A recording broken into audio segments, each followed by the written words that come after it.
Assalomu alaykum hurmatli kuzatuvchilar. Sizlarni 4-darsda ko'rib turganimizdan xursandmiz.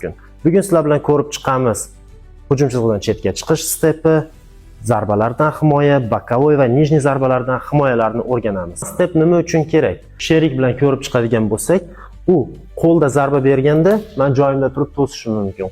Oyoqda zarba berganda men hujum chizig'idan chetga chiqishimga to'g'ri keladi.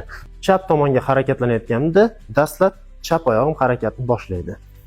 O'ng oyog'im ham birga ko'chadi. 1 2 3 4. 1 2 3 4. Paksao bloki bu primoy zarbadan himoyalanuvchi blok hisoblanadi. Tansao blokiga ham xuddi frontal stoykadek moslashib olamizda, kurs oxirida sizga mana bunday sertifikatni taqdim etamiz.